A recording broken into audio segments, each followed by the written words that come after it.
Ryoma was an ugly, disgusting, lonely, isolated loser who spent the last 3 years of his life in solitude and had tamed over 1,069 slimes. Over the years, they began evolving into legendary species with overpowered abilities. Some of them evolved into cleaner slimes to wash his dishes since he'd never get a housewife, while the others turned into scavenger slimes to eat his garbage that smelled like an anime convention. He thought he would continue enjoying this peaceful life until one day, he saw a group of soldiers trying to stop their comrade from dying.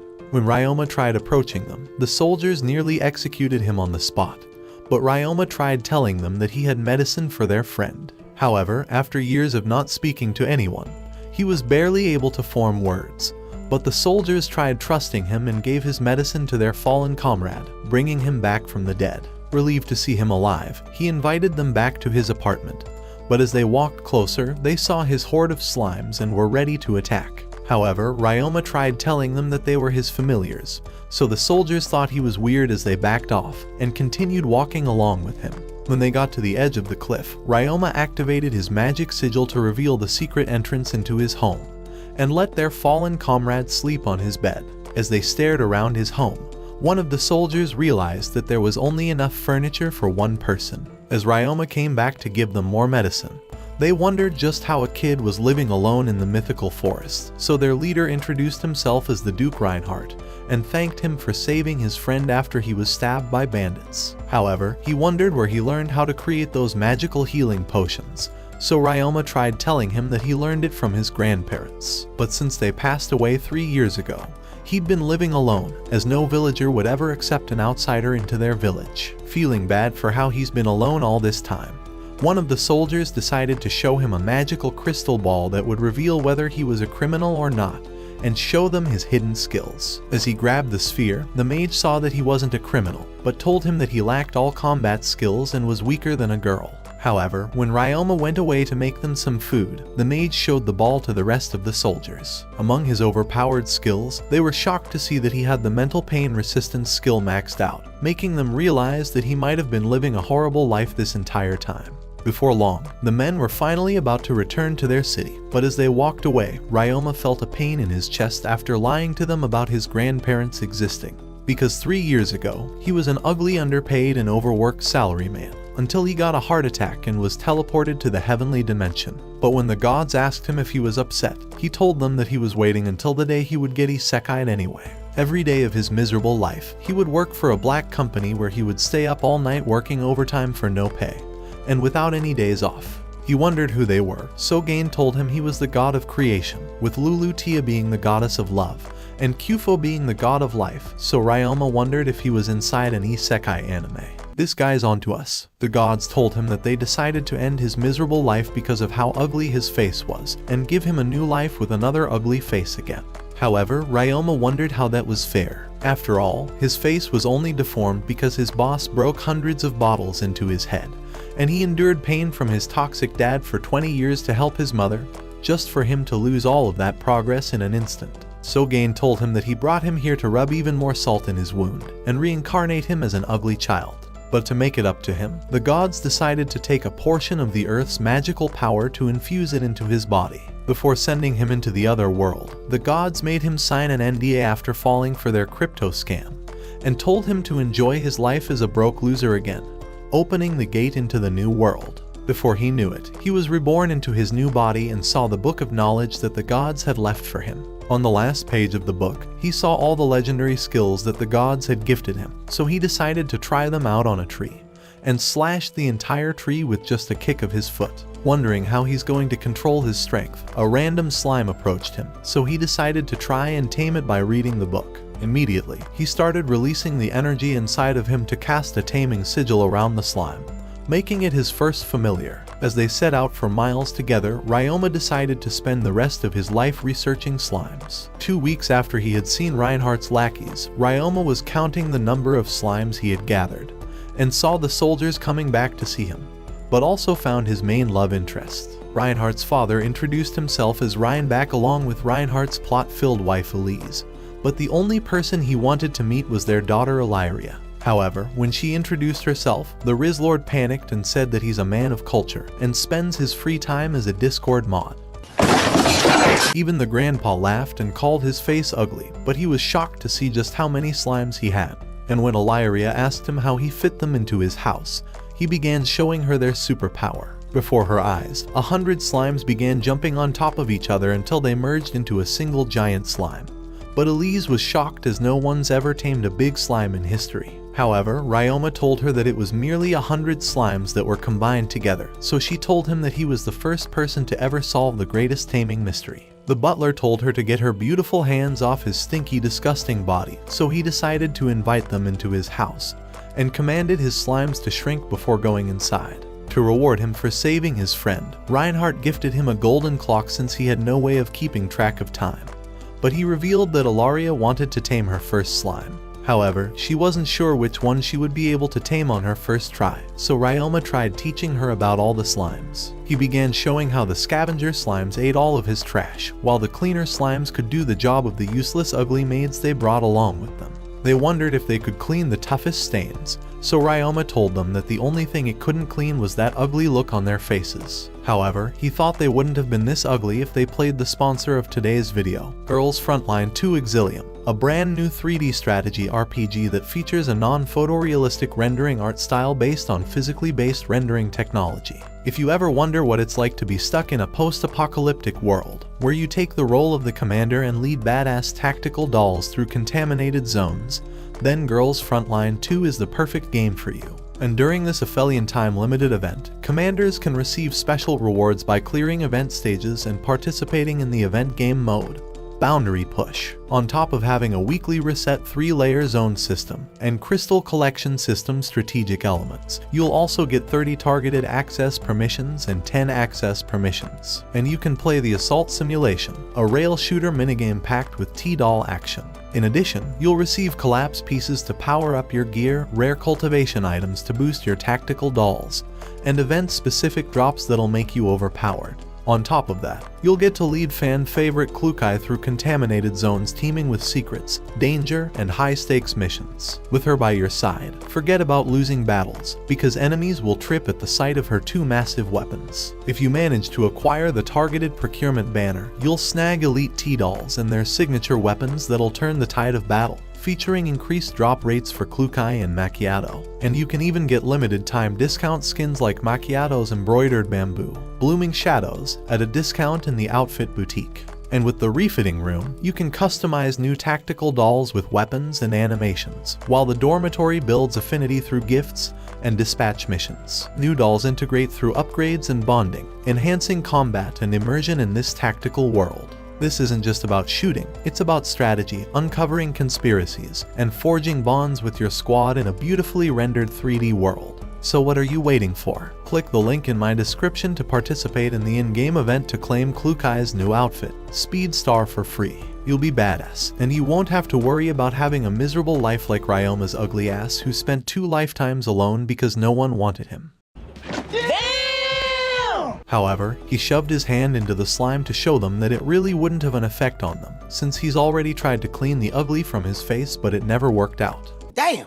However, Illyria still wanted a cleaner slime to be her first familiar, but Ryoma thought it was too difficult to explain to a girl, and the guards wondered what he means by that. After they were done talking, the men realized that they were hopeless, but Hughes had huge balls and told the women to remove their plot armor and start showering, so all of them slapped his face and called him a perv. Ryoma tried explaining that cleaner slimes were only attracted to the sweat of their future owner, and while it shocked Illyria, she was determined to get her own slime and become a tamer. A few hours later, she went into the forest, and by the end of the day, she had finally made her first familiar and promised to treasure him forever. Back at his home, Ryoma remembered the very first slime he ever had, and while he's no longer here with him, he hopes that he's in a better world now. Just then, Reinbach offered him to join them while they stayed in a temporary town, and when he was frozen hearing that he can finally take a trip to a different place, Illyria tried telling him that she was also hesitant to leave her house at first. But when she told him how she saw the world and saw all the joys she was missing, Ryoma realized that he can't stay locked up inside of his room like a Valorant gamer, and asked them if he would be able to join them on their adventures. All of them were excited to hear that he was going to join them, and Reinhardt said that he could carry his belongings.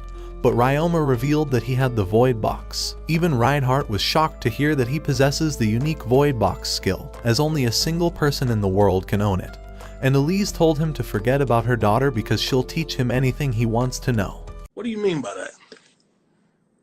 But Ilaria told him that she'll end his life if he chooses her mother instead. Ryoma said he wouldn't want either of their ugly faces anyway, because his slimes felt better. That night, Ryoma began packing all the rare drops he collected from the beasts roaming the forest over the years, and before long, his entire home was empty. However, he made a trip to the god statues he created, and told them that he'll definitely make another tower of them whenever he got to the other town. After closing the entrance to his home, the butler summoned his void box and released a carriage of horses to take them on their journey. As they traveled, she wondered if Ryoma actually was capable of controlling water and fire. But Ryoma told her that he could actually control all of the elements in the world, and Reinhardt wondered when this guy's overpowered abilities would stop appearing. As he stared at Reinhardt's ugly face, Ryoma struggled to keep a straight face because of how his wife was already trying to leave him, but he ended up letting out a slight laugh. When Reinhardt wondered what made him laugh, Ryoma told him that he forgot to wipe the ugly off his face. He cold. They continued for weeks until their carriage nearly fell down a landslide while it was raining. So Ryoma revealed that he had created a raincoat from his sticky slime for it to repel water, and went outside to help the soldiers. As soon as he walked outside, he casted a shield barrier to block the rain from falling on the soldiers. He told them that he can clear the landslide from their path, and casted his create block magical ability, transforming the dirt into hundreds of bricks, and allowed the slimes to transport his bricks until they created a path for them to travel on. By the time the sun rose, Elise came and shoved her plot into his face, but pushed him off when she saw he was suffocating. As he saw everyone's happy face, he thought it was amazing to help all the people, but wished he would have suffocated in Elise's heavenly gigantic After 3 more days, they finally arrived at the town, and Ryoma had to get his status board to reveal the level of his magical powers. As he approached the sphere to reveal his status, a magical light emanated all around him, and he was transported back into the heavenly realm. The gods welcomed him back, and Ryoma wondered if he was dead again. But the gods revealed that they had gifted him with the oracle skill after he had prayed for them for 3 years. When they tried complimenting him on having the cleanest bathroom in this world, Ryoma tried saying it was only because of his cleaner and scavenger slimes. But Gain revealed that those weren't the only species he invented. He had originally created the first slime, but given them an infinite amount of evolution paths, so it was all because of Ryoma that their limitless potential was unlocked. Remembering just how shocked everyone was, Ryoma realized that they must have been surprised to see species of slimes that had never existed, but the gods thought it was even more shocking that he managed to meet with the ducal family. He wondered why, so the goddess revealed that a girl who was previously isekai'd by Truck-kun was reincarnated in this world. Her only wish was to tame animals, so she created the taming magic and married into the Jamel family. And the gods had been watching over them and giving them their blessings, with Ilaria being one of the strongest beast tamers in this world. After hearing those words, Ryoma realized why she was so determined to work hard. But Ryoma wondered if he'd ever meet another person who reincarnated from Earth. However, the goddess told him that they only teleport a single person every 200 years, and Gain revealed that he accidentally isekai'd one of the biggest otakus that wanted to destroy the world.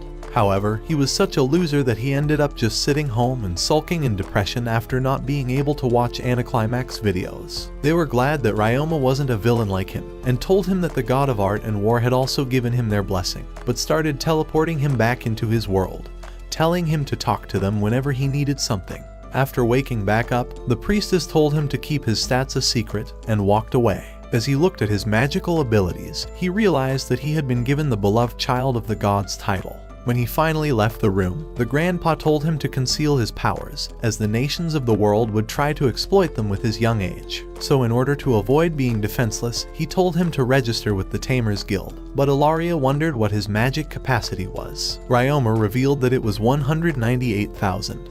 But Ilaria was shocked, as having that high of a capacity makes it nearly impossible to learn a new spell. After all, she hasn't been able to learn a single spell, and her magic capacity was over 200,000. She wondered how he became so great at using magic, so Ryoma revealed that he just started playing with magic until he mastered all of the spells. When they got to the Tamers Guild, they realized it would be extremely difficult to raise their rank, as their rank is determined by the strongest monster in their control, which were just powerless slimes for Ryoma. Because of how weak they were, they decided to the Adventurers Guild instead, but he needed to pass a physical test in the field to determine his powers. As he prepared to get ready, the instructor told him to shoot down the 5 targets ahead of him without wasting a single arrow, so Ryoma drew the arrows and fired at the targets, hitting every single one of them in the center. He wondered if all his hunting had prepared him for this test, and Elise wondered how he was able to shoot so fast. But Reinhardt told her that he'd shoot something else in her face later. For their next exam, the instructor told Ryoma that he needed to shoot 50 targets with 50 arrows, and as soon as the test began, Ryoma managed to land every single one of the shots on point. When the last round of 4 appeared, Ryoma readied 4 arrows and shot them down with a single shot. But as he tried to relax, the instructor threw a dagger towards him. Ryoma deflected the blow and launched towards the instructor to annihilate him, but the man begged him for mercy since it was just part of the test. When they were done, he told him that the blade was dull just to test his reflexes, and was stunned to see him also attack, as no one's ever tried that before. He told the Duke's family that he passed all the tests, and Ilaria started spinning around with him to congratulate him. Inside the guild's cavern, he handed Ryoma his G-rank card, and told him that he needs to prove himself by completing more quests in order to become an S-rank adventurer. So at the receptionist, Ryoma learned that he can take quests that are 1 rank higher than him. And when he looked at the quest board, he saw that the community's toilet was absolutely destroyed after dealing with all the citizens' shit. So he decided to do a smaller cleaning quest first using his overpowered scavenger and cleaner slimes. Before long, he started packing up for the journey, and all of Ilaria's family bid him farewell before leaving. When he got to the house, he saw a hot cat girl who spammed the meow button. But after realizing that it smelled like an anime convention inside, he thought she was too ugly for her body count to be higher than his level in Rocket League. Apparently, the entire community's garbage was thrown in the dump right next to her house, so when he got there, he took out his slimes and unshrunk his scavenger slime, before letting it divide into hundreds of smaller slimes. Within just a few minutes, all of the trash was cleaned inside. And when everything was cleared, Ryoma used his magical abilities to clean the entire wall with the help of his cleaner slimes. When everything was cleared, he used the dirt to create bricks and fill all the holes using the sticky slimes. Within just a few hours, the entire place was cleaned, and the cat girl started crying because her hole hadn't been plugged for 10 years. As he walked back, he realized that he can actually make this world a better place, and when he got back to the guild, he saw that she had left him a load of gold coins heavier than all the loads she used to take. However, the guild master came up to him and said that he was surprised there was someone who could ever clean up that house, so he asked Ryoma how he managed to do it. When Ryoma revealed that he used the power of his magical slimes, the master told him that there was something else that needed to be cleaned.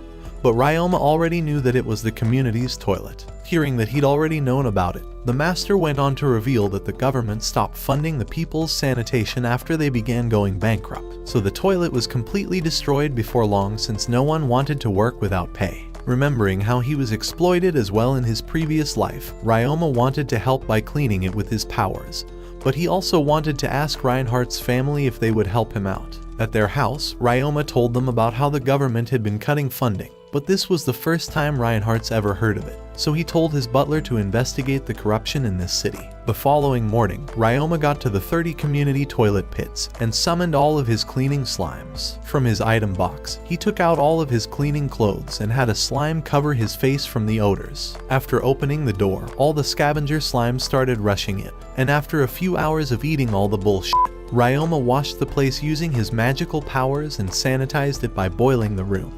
After a couple of hours, he realized it was going to take a few days to clean all 29 structures, but the scavenger slimes began splitting to double their count. However, after looking at their status, Ryoma saw that they learned the poison resistance skill, and realized that there was poison building up inside of the toilets this entire time. As soon as he got back to the guild, he saw that Reinhardt and the others were already telling him about the corruption, but Ryoma told them that there had been poison building up in the toilets this entire time. And even though he tried telling them that he cleaned all of it off, Elise and Ilaria told him that they didn't care about that, because they only cared about him feeling well. This was the first time he felt someone worrying about him, but the guild master realized that this poison could slowly end his life if he's not careful with it. However, Ryoma decided to show them his status window, revealing that he had hundreds of skills that made it nearly impossible for him to die, and would even regenerate his health if he was exposed to miasma without the slime's protection. Seeing how overpowered he was, Ilaria's grandpa told him that they'll trust him to stay safe while he cleans up the toilets. A few hours later, Ryoma was ready to clean up the pits once again.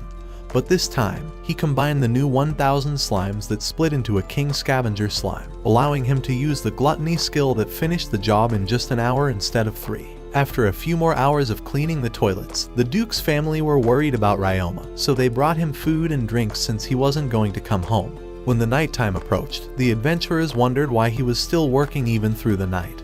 But Ryoma was determined to help the community as soon as he could, so he kept going since they were halfway done. After consuming all the delicious crap, there were now 3033 scavenger slimes, so he split them up into 3 different king slimes to increase his speed. On the 3rd day of cleaning all the bathrooms, he was finally done, but all the adventurers were worried about his health. Mia ran up to hug him, and Ryoma wondered why he was always suffocating in plot. At the Adventurers Guild, the master told him that he will be getting a big payday for all his work, but all he cared about was not seeing his ugly ass face anymore. When he got to his home, he realized that it was already morning, and remembered all the sleepless nights where he would get home from work in the morning, and every single time, his mother would stay up to greet him when he got home.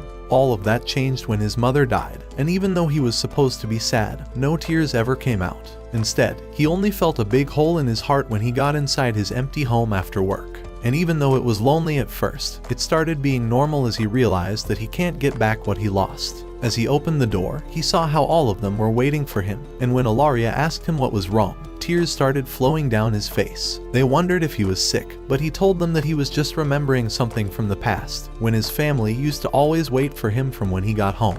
Elise came to hug him from the back, but he told her that he was alright. However, she told him that it was fine, and Ilaria hugged his hand, saying she was glad that he considered them as part of his family. Ryoma's tears kept flowing, because this warmth, the one that he lost all those years ago, he was finally feeling it again, and it began filling his heart. Inside his bedroom, Ilaria told him goodnight even though it was morning. As he laid in bed, he realized he was glad to come into this world, because he was finally happy again in his life. Before he woke up, Ilaria was preparing breakfast for him with Elise and the 2 useless maids, and when the food was ready, the butler went to wake him up. At the table, he was shocked that Ilaria made all the food, but realized that it made perfect sense, because it tasted like the shit that was inside those toilets, and looked even worse than Hughes's dumbass face. Outside the mansion, Ryoma wanted to teach Ilaria some fire and ice magic, and tried showing her how to make a sparkling firework.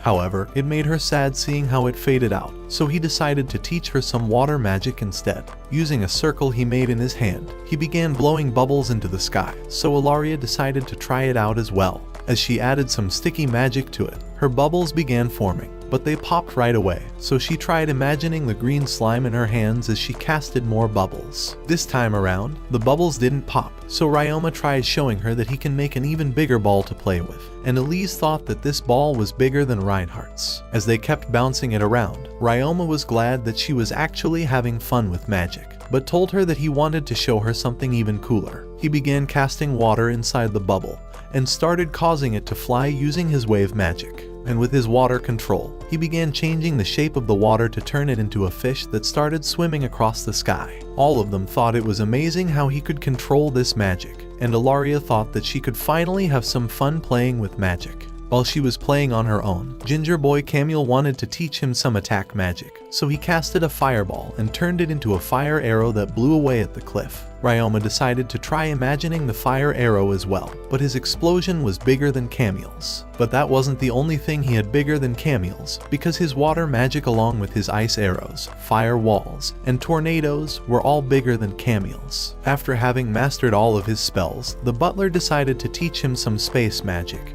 And while Ryoma revealed he can use teleport magic, the butler began trying to teach him his dimensional home and warp abilities. For warp, all he needed was a strong mental image of where he was headed, and as he imagined his destination, Ryoma warped away above the cliff. The butler congratulated him, and as he began teaching him how to use dimensional home, he realized that it was just a better version than Item Box. This was going to finally be his way of carrying the slimes around. And after several hours of trying to cast it, Ryoma was determined to get it this time around, and finally successfully casted the spell. The butler congratulated him on becoming a professor in quantum physics, but said that it was time for them to start heading home. The following morning, they began heading to the northern mine to train Ilaria in fighting against monsters, and she revealed that she's going to be leaving the capital soon to go to school. But he wondered if he was ever going to see her again. When they got to the cave, Ryoma released all of his slimes, and Elise carried a third bouncy ball because 2 giant cannons weren't enough. Their job was to investigate how many monsters there were inside the cave. But as they got closer, he saw a giant praying mantis appearing before them. Even though they weren't dangerous, there was probably going to be more than 30 of them hiding. But they tried to let Ilaria handle the first one. Using her ice arrow, she completely missed her first shot, but she landed her second blow and knocked it down. Ryoma told her she was just as useless as her father's face, and the scavengers started eating the praying mantis. Before long, 4 more appeared, but Ryoma thought that he could deal with them, and started rushing towards them with his daggers. As he evaded their blows, he knocked one of them down before eliminating it, and rushed towards the second as he jumped off the wall and slashed its head off. The third one tried slashing him down, but Ryoma slid it down with the 4th mantis and crushed all of his opponents. They wondered just how overpowered the Wizard of Oz was, but the slime started eating on the insects. As they continued going deeper inside, Ilaria noticed a shiny Pokémon in the distance, and immediately realized that it was a metal slime. So she ran to trap it in between the ice shields and hugged onto it. Ryoma congratulated her on catching it and told her to tame it, but she handed it to Ryoma, telling him that this was her way of thanking him for teaching her how to use magic. Seeing how kind she was, he told her that she wasn't as worthless as he thought, and all the men wondered how he was still not executed. Outside the cave, the soldiers revealed that there was 300 mantis along with thousands of bats, so they decided to leave it for the Adventurers Guild. At the same time, 2 slimes created hands to fight with sticks, while the sticky slimes were releasing an interesting kind of sticky fluid into each other. Ryoma realized that the metal slime was really hard, and saw that there was some oxidized iron around, so he decided to begin preparing an alchemy circle. With his powers, he began separating out the oxygen from the rust, creating a Minecraft iron ingot. They wondered when this bullshit magic would end, and Hughes told him that he never watched Full Metal Alchemist.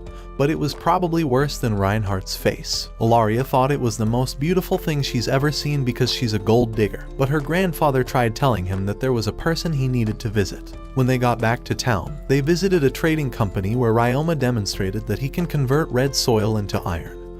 And with all the high quality items he can create, he agreed to enter into a trading agreement with Ryoma. However, Ryoma begged the man to keep it a secret, and Reinhardt told him that everyone would try to exploit his powers if they found out about it. Reinbach told him to shut his ugly ass up, but Reinhardt told him that his wife actually slept with another man, so Elise wasn't his daughter. He told Ryoma it was the cycle of life, so he's sure that even Ilaria isn't his daughter. Elise said he's right because he's too ugly for her to ever have kids with him, and Ilaria wondered who the fuck her real father was. That's when Reinbach told Ryoma it's a secret before winking at him, and Ryoma thought this was the greatest Alabama family he could have ever met. At the Adventurers Guild, the investigation conducted by the Duke's family discovered that there was corruption in the government. As the master kept talking, "The only thing I wanted to know is how to reincarnate into that world so I can get that fox girl." He revealed that the next job for the adventurers was going to be eliminating the caves from all the beasts hiding inside. Later that day, Ilaria watched as 3 slimes were releasing a sticky liquid. He wanted to test the hard slime, but as he brought the poison and sticky slimes next to it, he saw that it wouldn't react. But when he brought the acid slime close to it, it began shaking away, and Ryoma finally realized it was afraid of being dissolved. However, the slime started warping its body into a bowling ball, and the animal girl harem that I need started screaming for him to leave already. As all the slimes entered the dimensional home, Ilaria helped Ryoma get ready and wished him good luck on his adventure. At the entrance to the cave, the guild master showed them sketches of the monsters they were going to face, and told them not to let their guard down as they hunted them. While they walked deeper into the cave, Mia asked Ryoma Meow how many slimes he had. So he revealed it's none of her fucking business that he has 211 acid slimes, 3,000 scavenger slimes, and 469 rizz slimes for removing all of their plot armors. Anna asked him what weapons he can use, so he told her that he has a good Excalibur if she's interested in unsheathing it. As they kept walking inside, Foxy noticed a giant group of bats hiding in the distance, But rather than getting attacked by them, Ryoma thought of using his sound bomb to defeat all of them with a single blow. Instead of explaining it, he began by casting a sound barrier to protect their ears, and then summoned a sound bomb towards the bat's hideout. And when they walked to find out if it worked, they saw the mountains of bat piled up. From there, he unshrunk his sticky slimes and split them apart to begin devouring all of the bats. After a few hours, the adventurers decided to leave for the day, but noticed a group panicking around the quest board, where the master told everyone that a group of goblins had appeared inside the cave. Because they'll be multiplying in numbers, the master decided to make their elimination a priority, and so the adventurers tried blocking off all their exits. When their preparations were ready, 2 of them casted flares to lure out the goblins and tried pissing them off. But as the goblins tried chasing them away, they fell into Ryoma's trap that was filled with acid slimes to melt them. And even those that managed to make it through, the group shot them down with acid arrows and slashed them down. After a few hours of eliminating the goblins, there were still over 500 goblins left, and all of them were beginning to run out of arrows. Even the acid slimes weren't keeping up with the digestion of the goblins, so Ryoma decided to head back to the infirmary where his slimes were healing the injured soldiers. At the same time, Mia realized she was about to get goblin slayered, but Ryoma told them that he'll be holding off all the goblins, and opened his dimensional home to let out all of his slimes. He told them that he's going to be using his sound bomb, so all of them started running away to escape. When he got to the center of the cave, he activated a sound barrier around the goblins and released his sound bomb to defeat all of them. When the goblins were all immobilized, he released the slimes to start beating them up and slowly began digesting all of them. With just a few of them remaining, Ryoma leaped towards them and slashed all of them down. The soldiers were finally catching up and defeating all the remaining goblins, and before long, all the goblins were defeated. After they were finally done clearing all the goblins, however, the leader of the goblins appeared and brought many more hobgoblins behind him. However, Ryoma commanded the slimes to destroy him, and they all launched to crush him down. When the slimes finished off all the goblins, Ryoma asked all of them to gather around him and told the cleaner slimes to start cleaning them up. One of the soldiers told him that goblin grime is supposed to be the only thing that was impossible to clean in this world, so the adventurers were glad that they were going to keep their clothes. Mia was the only one that was upset because she wanted to feel the murky, sticky goblin grime all over her. Outside the cave, Ryoma saw that his healing slimes had evolved to use the high healing spell, and all the soldiers came to tell him that he saved them with his slimes. All of them thought that Ryoma was going to be one of the greatest adventurers ever, and the guild master told them that he's going to go bankrupt after giving them the biggest raise of the year for defeating the leader. While they adventured back, Ryoma wondered if he would have ever left the forest had it not been for the Jamel family, and this entire time, they've been helping him with everything he needed, yet he wondered if he was relying on them too much. So when Mia told him he's going to make a fortune creating a laundry business, he really wondered if that was the right path. Inside the house, Ryoma told the family that he's decided what he wanted to do from now on, and because they've helped him this entire time, he wanted to separate from them and try to become independent. Ilaria realized Ryoma's found a better girl, but Elise asked him if he was going to be leaving them forever. However, Ryoma said he could never find a hotter MILF in all the lands, but Reinhardt was tired of getting cucked, so the grandpa said there were going to be conditions. Number 1 was to fix his ugly ass face, number 2 was to never talk to his wife again, and number 3 was to keep his mouth shut so Reinhardt never finds out about what she does. However, Ilaria had one final condition, and that was for him to wait 3 years until she has a vacation from school, and that he can't be with any other girl in the meantime. Ryoma called her an ugly moron and said her mother looked better. Damn! She told him that if he ever says anything like that again, she was going to make a special place for him in hell. Ryoma realized that he managed to end up with a yandere. Elise told him there was still one last thing, and that if Reinhardt ever found out about her relationship with his father, she was going to scorch his face off harder than Khabib destroying McGregor in the 4th round. He told them that he wanted to open up his own laundromat, and just then, the eavesdropping soldiers and maids came in, telling him that he's going to be the biggest top G of the nation with his business. Seeing that he was going to stay in the town, Reinhardt asked him to keep looking out over the mines to make sure that he eliminates all the monsters. But the only monster that Ryoma wanted to eliminate was Ilaria's hideous face. The following day, he went to the trading company to show his cleaning abilities to Surge, and when he saw his incredible abilities, he told Ryoma to register with the Merchants Guild so that they don't cause trouble for him later. Ryoma thanked him for all of his help. At the Merchants Guild, the guild master Gertrude knew they were trying to avoid getting in trouble, but she thought Ryoma's cleaning slime was genius. Ilaria told him that she seemed to like it. You need to shut the fuck up! She told him to get started with welcoming him to the guild, and showed him a waste yard where he can set up his shop. When he got to the location, he saw an old rundown building, but he realized that this would still be a great place in the center of the town, so he told Serge that he will buy the place. Serge told him that he'll take care of the paperwork, and even give him a few of his workers to help him run the business.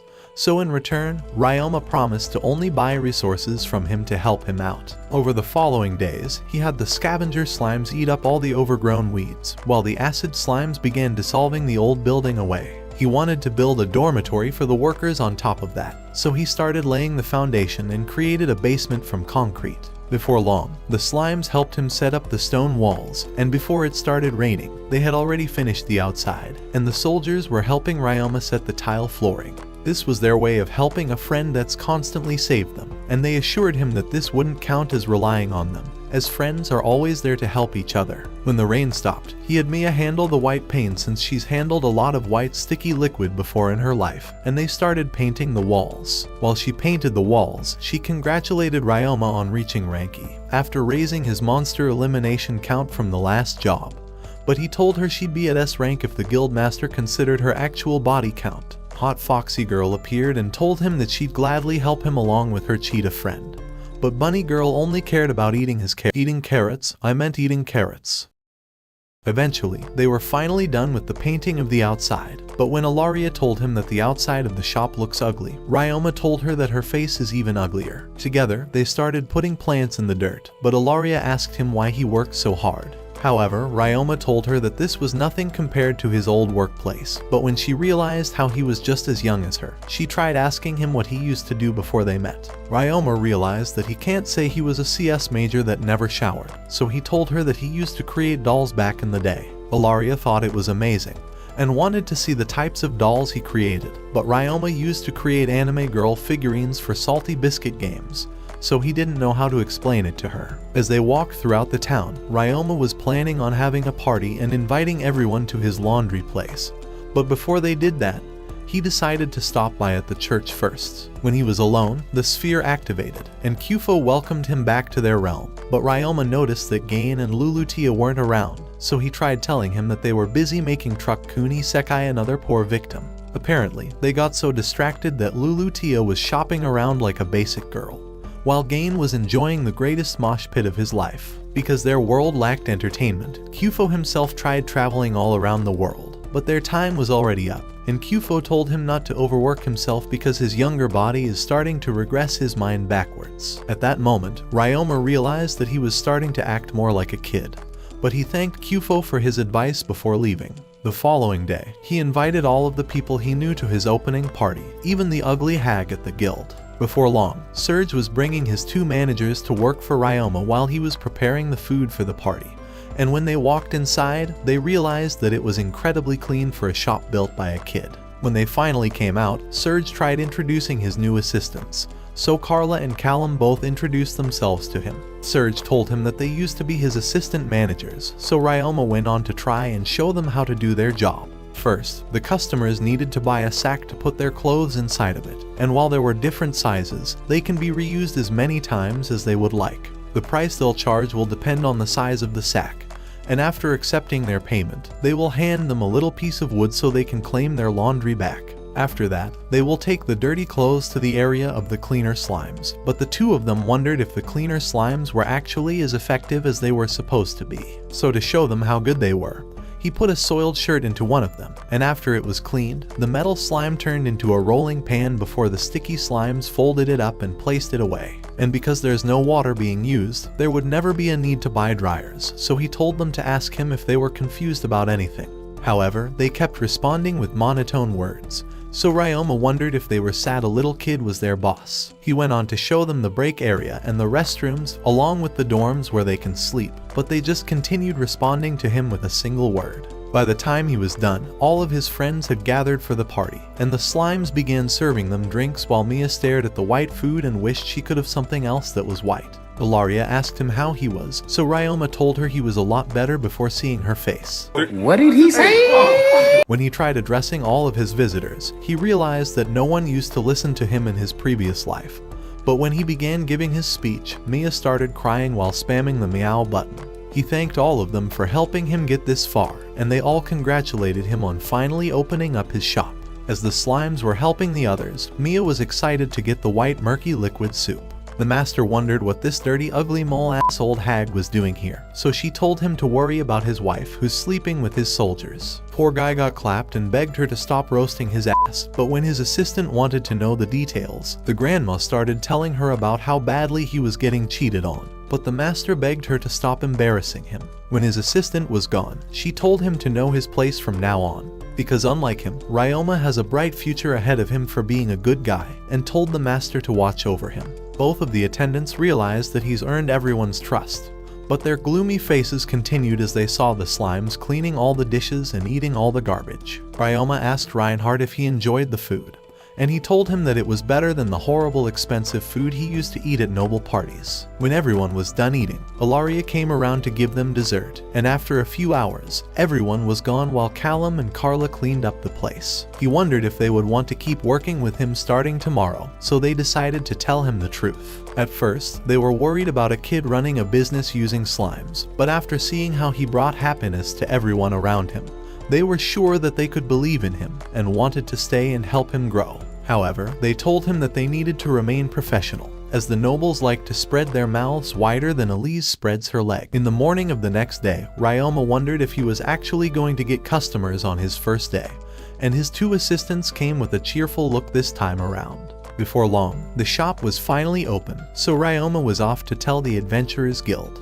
When they got to the corner, Ilaria told him that she'll be leaving with Hughes, and smiled at him before going away. At the Adventurers Guild, all of the soldiers knew that he was opening his shop today, but when he wondered how they found out, he saw a sign that was posted to advertise his grand opening, and all the adventurers told him that they'll be visiting him after work. Seeing that the guild was helping him, he decided to try and help them as well, so he took the quest for gathering the herbs. Marlene wondered if he was sure about adventuring when he might be getting a lot of customers today, but he was sure his business was going to be a bigger bust than Elise's massive tip. After a few hours of clearing the caves and gathering the herbs, he went to get his pay from the guild, but saw a giant line waiting outside of his shop. He realized that he needed to help, so he teleported behind the stand. His assistants told him that everyone had gathered on the first day, and all the people told him that the adventurers had told everyone about his shop and how great the prices were. Because of the large demand, Ryoma started rushing to have the slimes cleaning his clothes and ironing them out. Along with the clothes, he began cleaning all the armor and continued working all the way until the day was over. However, he realized that he had been working them this entire time without a break, so he told them that he needed to hire more employees so they can get some breaks throughout the day. Carla thought he was smart because his business was going to grow even bigger, so Callum told him that he should talk to the Merchants Guild Master for some help recruiting some people. So during the night, he went to visit the ugly old hag and asked her if she could help him find some more people for him to work, so she gladly agreed to help him. At night, Reinhardt was shocked to hear how good the cleaner slimes were, but Ryoma reminded him that the only thing he couldn't clean was the ugly on his face. Yo, that one there was a violation. Personally, I wouldn't have it. Reinhardt told him that he should visit the anime convention in town, because it's filled with men who haven't seen a shower in the past 2 years. So if he convinces them that their waifu will step on them if they're clean, he'll become a billionaire in less than a year. Ryoma realized that Reinhardt must have been one of those men of culture, and as he went to sleep, Ilaria told him good night. What did he say? As he laid in bed, he remembered that he used to work all night and slept like a dead man. But now, he goes to sleep feeling fulfilled after every day. The second day was just as successful as the first day, and one of the girls was shocked that even the toughest stain was taken off, and it shocked the guy in the background so hard that he lost the ability to open his eyes. Back at the Merchants Guild, the disgusting witch hag told him that she'd managed to secure a bunch of people who can work for Ryoma, and when he saw that all of them were from the brothel, he realized all of them were about to be useless. When Ryoma tried introducing himself as the owner of the shop and told them that they're going to be working with slimes under him, all of them got up to leave, calling him ugly. However, there were 2 people remaining, and both of them were excited to work with him. He asked them for their names, so Faye introduced himself along with his daughter Li Ling, and told him that the only problem will be his broken leg. However, Ryoma knew that his healing slimes could fix it, so he told them that he had no problem with it. He wondered what they wanted for pay, so they told him they just wanted to be able to live peacefully, and asked him if he knew of a place where they could sleep for the night. Hearing that, Ryoma told them that they could stay in the dorms he'd built, but he had one last question, and wondered why they were hiding deadly weapons. Both of them were caught off guard, so Faye revealed that they were former assassins, but they quit their jobs a long time ago. The old hag also knew about them, and told him that they're from another country, so Li Ling told him that they lost their homes in the previous war, and when Faye was mining, the cave collapsed on his leg. This was why they ended up here, but they were shocked that someone was able to notice their hidden skills, and they felt there was something off about him compared to all the other humans they've met. Ryoma thought they were referring to his ugly face, but he told them that they can start working as soon as they want, and asked them if they could be his shop's bodyguards. Both of them were happy to agree, so Ryoma welcomed them to the job and shook their hands. The old hag told him to put his sword away, but Faye told her that he can give her a taste of his long hard sword before he sheathed it. Back at the shop, they were shocked to see how popular he was, and when he got inside, he introduced the two new workers to Carla and Callum, and they both started working with the slimes right away. By the end of the day, Carla told Ryoma that they saw even more visitors after everyone's been loving his washing. But now that he trusted Faye and Li Ling, he decided to bring them to a different room. While Faye was laying with his leg down, Ryoma opened up his dimensional home and took out two healing slimes, telling him that they can heal his injuries. Before their eyes, the slimes began healing him until he could use his leg once again, and he was shocked that he could finally use it. Li Ling was about to cry, and Faye thanked him for changing his life, but even when Ryoma said he just wanted to help, they told him that they lost all their money when they fled their country. All of their life savings for his surgery were stolen by the guards, so Faye had given up on the idea of ever walking again. But he promised to repay this debt to him. At night, he showed them to their dorms, and they thought that it was a beautiful room that was fully furnished. Li Ling didn't even know when the last time she'd slept in a bed was, and Ryoma was shocked to see just how much money his washing business had made. Carla and Callum told him that his business could make even more money if he was to expand into different cities, but Ryoma thought it was still too early. However, he tried telling her that Faye and Li Ling had military experience, so he wanted to raise their wages to account for them being bodyguards. Both of them started thanking him for his kindness, and so their second day of business had finally concluded. The next day, Ilaria wished she could help him with his business, but she had to go to her school, so she wished him good luck before he left. Throughout the following days, his business continued expanding, so Ryoma decided to bake them a pizza to help them eat during their breaks, and Mia and her animal harem were back. We're going to pretend that the slimes are just cleaning them in those convenient places. Mia thought this was the best feeling she's ever felt, and by the end of the third day, Carla told Ryoma that they made twice as much money as the previous day. Li Ling told him that his business was going to grow even greater, so Ryoma realized that he should start hiring even more people. To begin with, he realized that he should hire a cook, but neither of them understood why he would do that, so he said that he wanted to have them eat some good food during their breaks, so they could feel good. All of them were shocked at how well he was treating his workers, and at night, he told the Minecraft witch-looking ass hag that he wanted 3 more employees including a cook, so she told him that she'll find him someone to help. The next day, Ryoma added 3 girls, Fina, Elisa's ripoff, Maria, and Tomboy Jane. They had come from a neighboring village, and Selma introduced herself as the cook who used to work at an inn. A week passed after their opening, and their business continued growing strong. A few days later, Ilaria wondered what the blue slime was eating, so Ryoma told her that he was hoping to have it evolve into an iron slime by eating iron chunks. She wondered why he's been spending more time in the mines, so he revealed that he was creating armor for the soldiers in a secret place, and she asked him if she could join. When they got there, she told him that she wanted a quiet place where she could play violin, because she wanted to catch the lemur birds at the lake one day, and started playing it while the slimes were working. When she was done, Ryoma told her that he was finally ready to show her the dolls he was working on, and before her eyes, he started using his earth magic to transform a block into a doll that looked like her. And when he gave it to her, she told him she would treasure it forever. Back at her home, all of them were shocked to see statues that looked exactly like them, and the cultured butler thought even the maids' backs were accurate. Reinhardt wondered why he was so ugly, but Ilaria begged him to create a doll of himself so they're never separated when she's at school. Days began passing with the slimes working hard at the shop, and the cave slimes creating strong armor, so he decided to turn the slimes into a strong army for when he wanted to overthrow Reinhardt's kingdom. And for himself, he decided to try and train against the king slime. But when he rushed to land his attacks, it deflected him with ease. As it launched its tentacle towards him, Ryoma casted a wall to block the attack, and when it leaped at him, he jumped out of the way and teleported towards the slime to beat it. A few hours later, the fabric was finally ready, but he saw the normal slime beginning to evolve in front of him. It turned into a slime that was different from the metal slime, and he realized that it was an iron slime now. He realized that feeding them different types of elements would create different types of slimes, and finally understood how they evolved. At the shop, the cleaner slime started splitting up, so he revealed that cleaning would be even faster now. When he got back to the main room, he saw all of them gathered on the daily report, and wondered if they were finally losing all their money. However, when he looked at the report, he saw that they made 3 times as much money today, all because of the deals they were getting from the companies around them. He thanked them all for how hard they've been working all this time, but realized that he hadn't given them any holidays. They wondered why he looked pale, so he apologized for completely forgetting about their days off, and told them that he wants to give them the weekends off, and all of them started crying.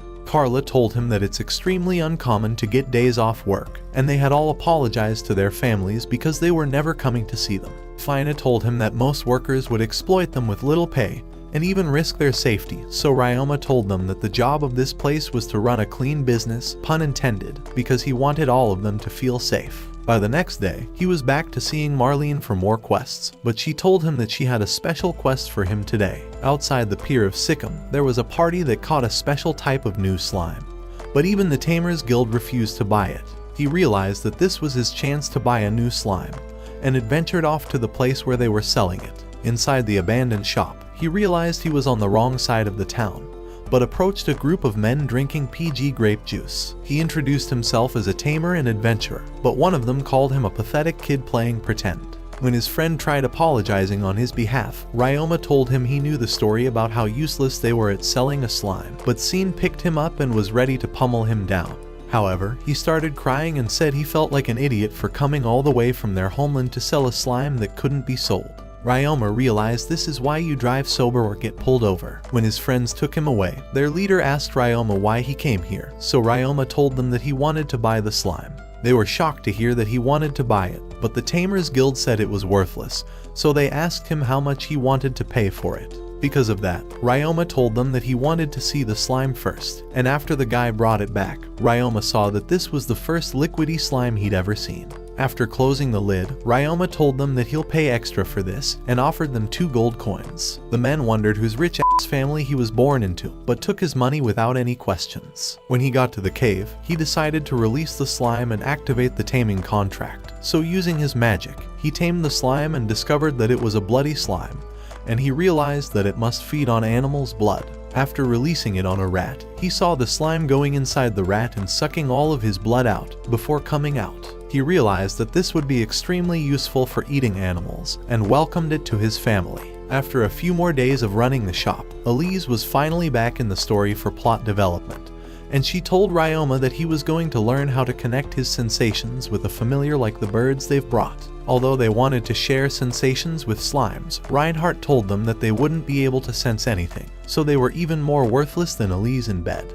After activating the taming contract with the familiar, Elise told them to focus on the link they had with the familiars. And as Ryoma tried to imagine what his familiar was feeling, he realized that it was just like a VR system, so before long, he started seeing his own reflection, but started feeling like he was going to throw up. Reinhardt told him that he also wants to throw up when looking at Elise, but the way he fixes it is by closing his eyes and imagining someone else, so he told Ryoma to also close his eyes. As soon as he did, he was able to only see the bird's field of vision, but was surprised to see that Ilaria still succeeded on her first try. After all of that, Reinhardt was shocked that Ryoma managed to finish the spell so quickly, but Elise told him that she's used to Reinhardt finishing quicker. To show him how she compensates, she decided to summon her little Fenrir, the descendants of the legendary wolf. Even though they were smaller, she told him they thrusted their claws harder and lasted longer than Reinhardt's sorry ass. She told them she's tamed over 20 Fenrirs and has over 100 wolf-type familiars, as she likes beasts that ravage the night whenever she uses a little peanut butter. Insert what do you mean by that meme. Reinhardt said he doesn't feel threatened at all and doesn't have an inferiority complex or anything like that.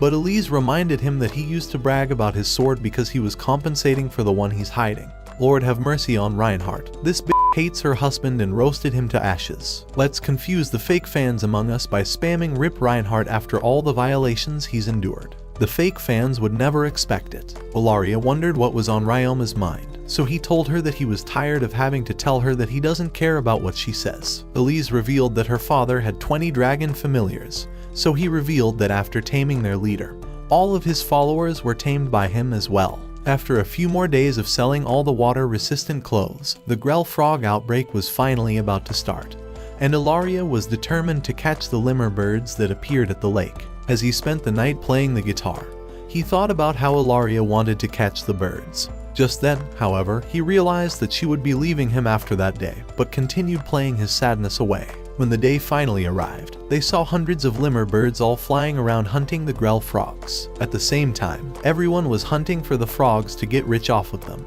But Reinhardt showed them a person who was trying to tame one of the birds. As he started playing his flute, they realized he was worse at using his pipe than Reinhardt.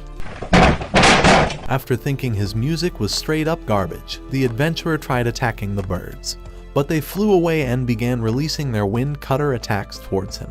Ryoma decided to protect him using his earth wall, but a strange frequency sound began subduing all of the people around him. As they all collapsed, Ryoma tried to determine the source of the noise and saw that one of the birds was casting the noise, so he used his sound barrier to block it from affecting the others. He began pushing it away, and all of the other birds flew away with him. When they were all back up, Rienbach told Ryoma that the bird was a nightmare lemur, and that it could cast dark magic spells to hallucinate people into their worst fears and knock them out. After wondering why it didn't affect him, Ryoma remembered that he had the mental pain resistance skill, but knew that he needed to be careful from now on to avoid that spiritual attack. Even though they had flown away, Ilaria was determined to wait until they came back. By the time the night was approaching, Ilaria said that they were going to separate soon, but Ryoma wondered what the fuck he was supposed to say to that. Before he could say anything, Elise said it's not like they're never going to see each other, and Ryoma was sad that she beat him to the punch. She told him that she would definitely write letters for him, but Hughes punched him on the back and told him to go for a hug at the very least. However, Ryoma told him that he's supposed to prevent this from happening, and Reinhardt was about to end Ryoma's life. So to make him comfortable, Ryoma decided to knock the fuck out of Hughes, but Ilaria was blushing while Reinhardt was about to blow this place up harder than his wife blows his father. Just then, the lemur birds came back, and Ilaria was finally ready to play her violin for them. She played the violin for 3 straight minutes in the same frame because the show's budget ran out, but more than 10 birds lined up for her. As soon as they came on the ground, she began taming all of them, and she was glad to have finally achieved her goal. Now it was Ryoma's turn, and Elise's plot has been taking all the show's budget, so we got a still of this bird's ugly face for another 5 minutes while he played the guitar. Hughes started crying for God knows why, and before long, he saw that even the nightmare lemur was ready to be tamed by him. When they got on the ground, Ryoma completed his taming contract with them, but the butler wanted to know what type of bird Ilaria had tamed, so when she appraised it, she saw that it was another rare bird. It was the phantom lemur bird, and it casted light magic instead of dark magic. All of them were shocked to see the 2 rarest birds at the same time, so when they got back, they threw a farewell party as they were going to be leaving soon.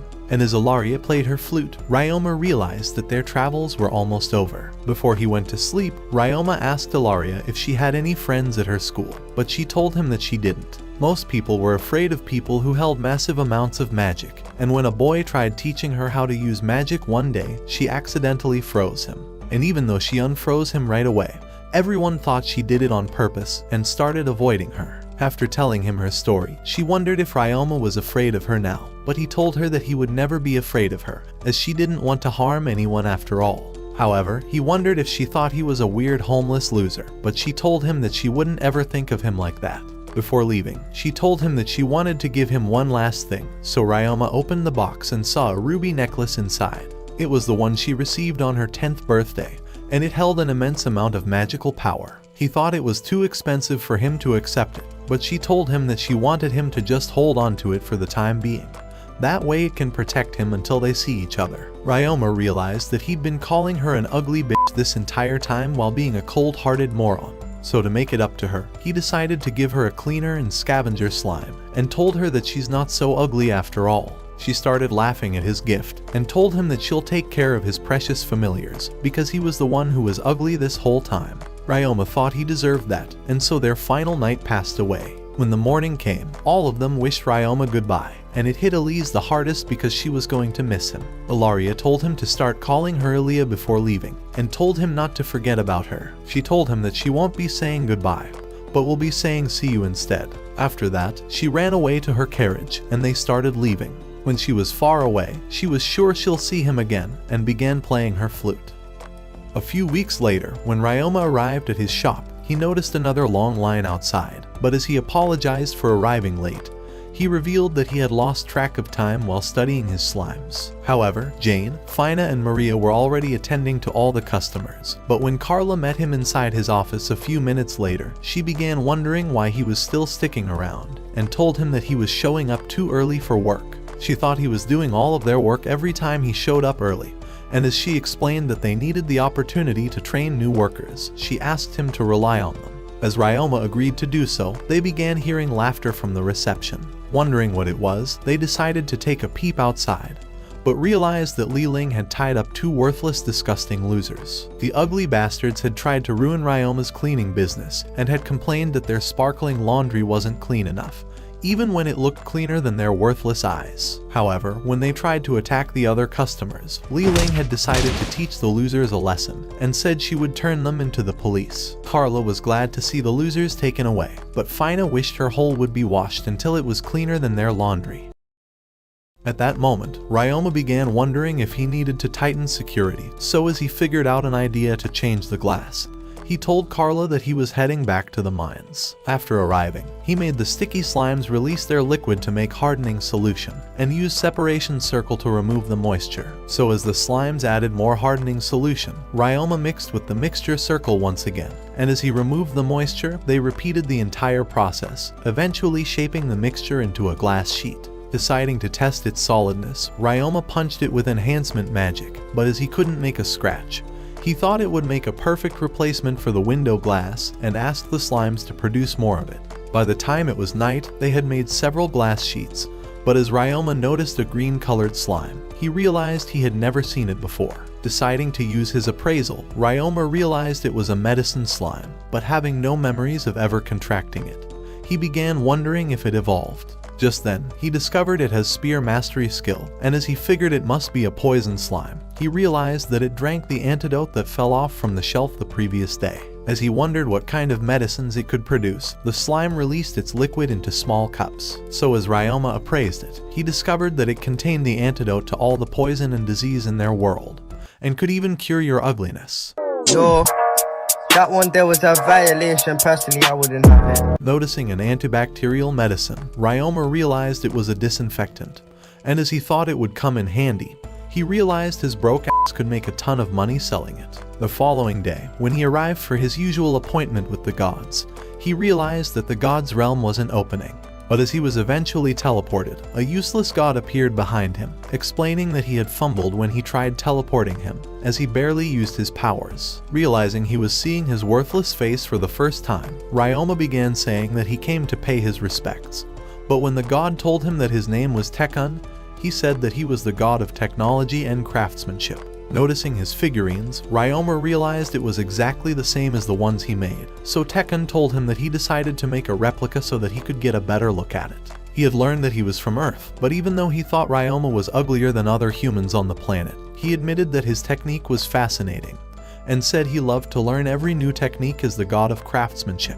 However, Ryoma wondered how a brain-dead loser like him managed to become a god. But as he asked where the other useless gods were, Tekun told him that they were off doing their own thing, and revealed that each god had their own guilty pleasures. As he went on to explain that they all had their own spot and lived in houses like humans, Ryoma thought his own house must look as disgusting as his mushroom head, and wondered where it was, but Tekun told him that he was homeless. As he tried explaining that this realm and Ryoma's world were connected, he thought his useless fish brain couldn't possibly fathom it, and told him to ask Fernobelia, the god of magic and academics, for a better explanation. However, Ryoma thought he would be every bit as useless as the other gods, but as he realized his time was almost up, he told Tekken that his face needed a full reconstruction surgery, and said it had a far worse shape than his ass. Later that day, after he arrived at the shop, Carla told him that the new workers had learned their jobs perfectly. But as Faye wondered why he asked to see them, Ryoma explained that he intended to change their window panes into glass sheets. He thought they were unbreakable, but when Li Ling offered to test its strength, she unleashed her inner kung fu to strike it with continued jabs, before punching it with enhanced magic. However, the glass wouldn't break, so as she suggested they use them on the first floor windows, she thought even thieves couldn't break inside. Just then, Carla began suggesting that Ryoma opened a second shop in a different town. But as he thought it was too soon to expand his business, Carla told him to reconsider his decision. A few hours later, after he arrived at Serge's shop, Ryoma told him that he wanted to purchase a large number of bottles to store medicine, as he thought it would come in handy for injuries. However, Serge suggested that he register at the Merchants Guild instead, since he could easily purchase them at a discount from the wholesaler. But when Ryoma arrived at the old hag's office and showed her the bottle of antidote and disinfectant, she began saying that he could live as a chemist and suggested he prioritizes starting up a second shop. However, Ryoma thought it was still too soon, but when the ugly hag offered to loan his broke-ass money to start it up, and even offered to buy off all the medicines, she said he could use it as a side hustle. So when Ryoma left her shop, he began to reconsider his decision. But as he spotted a lemur bird, he realized it was carrying a letter from Ilaria. After he was done reading it, he began to remember Carla's and the old hag's words again. And as he realized his broke ass needed the extra cash, he concluded on starting up the second shop. However, a few days later, another worthless loser began complaining about his laundry. But when Ryoma demanded to know what happened, the man told him to get lost. As Ryoma revealed that he was the manager of the place, the man began wondering how this little loser managed to hold the position.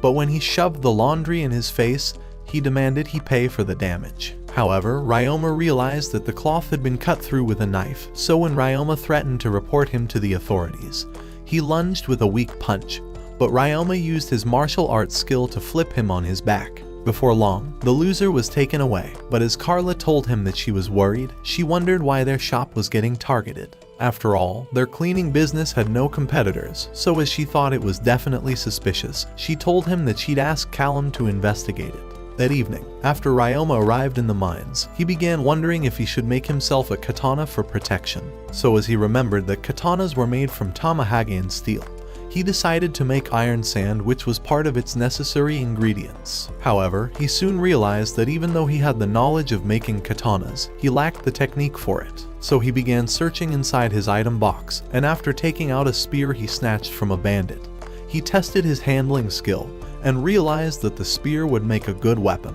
Because in his previous life, he had worked with his father as a katana swordsmith. But even though his father had taught him how to make katanas, he had eventually given up after realizing that he was a talentless loser. However, Ryoma had gone on to learn martial arts instead, and had even learned to use the spear, so as he realized it was a magical weapon, he launched a fire blast into the wall, and knew it would come in handy. The following day, when Carla revealed the result of Callum's investigation, Ryoma discovered it was caused by a factional dispute. And as he realized that the mainstream faction were trying to sully the reputation of the Tamer Guild Master, Carla revealed that it was due to their differences. The mainstream faction were known for valuing stronger monsters, but with Taylor, the head of the Tamers Guild, wanting a subtle coexistence, Ryoma easily realized he was being defamed for his beliefs. The attacks on their shop were the mainstream's attempts to further soil his reputation. But as Ryoma wondered if they could spread positive rumors instead, he revealed that he had successfully tamed 6 lemur birds,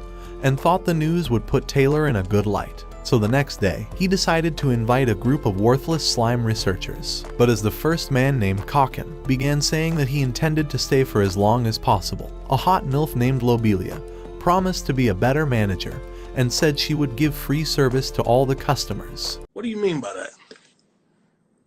That night, while Ryoma was heading home, he noticed 2 men trailing him, but as he ran off into an alley, one appeared before him. Immediately, Ryoma turned the corner, but as he evaded an attacker, he wondered how they knew where he was headed. Just then, he teleported to the rooftop and released 2 lemur birds, but when the leader spotted him, Ryoma nailed 2 of the men.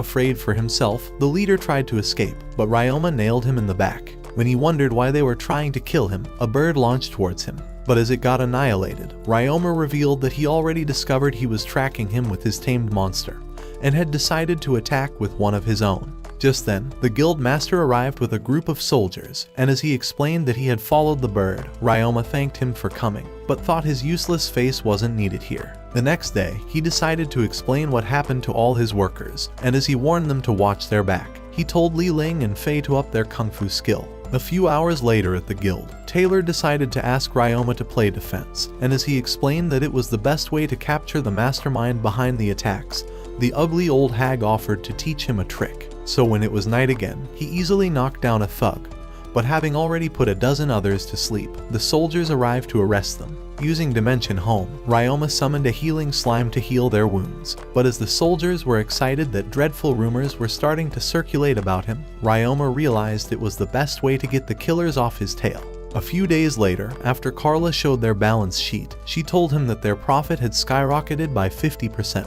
And as she revealed that the slime researchers were done learning the basics of bookkeeping, Ryoma thought it was finally time to open a second branch. So that same day, he decided to visit the hag in her office, but as she suggested a plan for his next shop, Ryoma realized that her rotten old disgusting brain was even far better than his own. But that evening, another lemur bird appeared before him, and as Ryoma already knew that it was from Malaria, he discovered that the entire letter was basically another useless summary of her daily activities and magical training. So the following day, when he was set to embark on his new mission to open a second shop, his workers watched him as he left.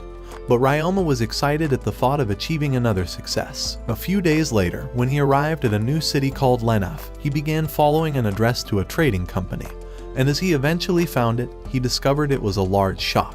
However, with his useless height, he wondered if the workers would notice him. But when a new love interest appeared before him, wondering what his ugly ass wanted, Ryoma told her that he was looking for a man named Pyoro. Revealing he was her father, the girl decided to ask why he wanted to meet him, but as Pyoro appeared at that moment, as she told him that Ryoma was waiting to see him, Ryoma decided to introduce himself, explaining that he was directed here by Glycella. So when Pyoro realized who he was, he began saying that he had been waiting for him. But even though he didn't expect him to look so ugly, he said he could open a branch in their town, but would do all the paperwork for his business at the guild. When the girl wondered how Ryoma managed to set up a business with his useless face, Pyoro told her that her face makes shit stains look better. What did he say? But as she decided to give Ryoma his due respect and told him that her name was Miyabi, she asked her worthless father to take him to the guild immediately. So as they began to leave, Pyoro told Ryoma that he already informed the guild about his paperwork, and said the only thing he needed to do was to look through the documents before signing them. At that moment, they arrived at the Merchants Guild, but while they sat inside the reception, Pyoro told him that the guild used to be a fortress, as he explained that it was a combination of the Adventurers Guild, the Craftsmen's Guild, and the Dragoons Guild. He pointed at the dragons outside, and Ryoma realized he had never seen so many monsters before. As Pyoro went on to explain that the dragons were being used to transport goods and people, he revealed that the other guilds were equally useful for gathering raw materials and turning them into goods. That was how their town managed to grow. So as Pyoro continued by saying that their ancestor had come up with the whole arrangement, and even with the word airport, Ryoma realized it was a direct word from Earth. He thought it could only mean that their ancestor was another reincarnated loser, and thought it was a cool way to leave his mark. A few hours later, after they were done, Ryoma thought he was all good to go, but when he thanked Pyoro for his help, Pyoro told him to repay him in the future and put his seed inside his daughter. Before long, they arrived at Ryoma's new shop, but as he realized it was right across from Pyoro's company, Pyoro decided to lead him in. Inside the shop, Pyoro explained that the first floor was the shop area, and as he said that the second was for meeting rooms. He told Ryoma that he could use the previous owner's house as the employees' dormitory. Thinking he could get the place running with some furniture, Ryoma told him that he would request for support, and summoned a lemur bird. However, Pyoro could only wonder how delicious it would taste in his belly, but with his useless $5 budget eyes, he could only watch it as it took off. When he wondered if Ryoma had booked an inn for the night, he began suggesting that he spend the night at his own home, and said Miyabi would make them a delicious meal. However, when they arrived at his home for dinner, Ryoma saw the meal before his eyes, but when he ate the rice,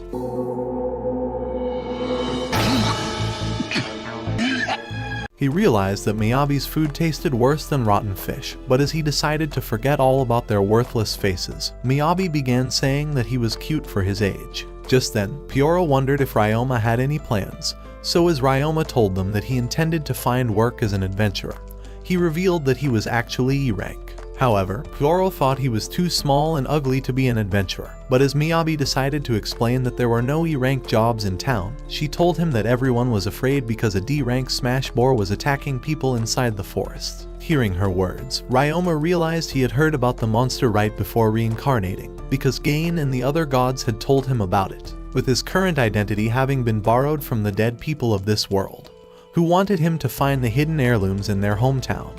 He had discovered that the Great Forest of Schluss was one of those places. However, it crawled with dangerous monsters, so he realized he could use the smash boar as practice. When he told Pyoro and Miyabi that he would try to eliminate it, Pyoro told him to sign off on his will, but then said they could sell its meat if he managed to kill it. A few hours later, Pyoro decided to leave, so with Miyabi wanting to keep Ryoma company, she decided to ask what he intended to do.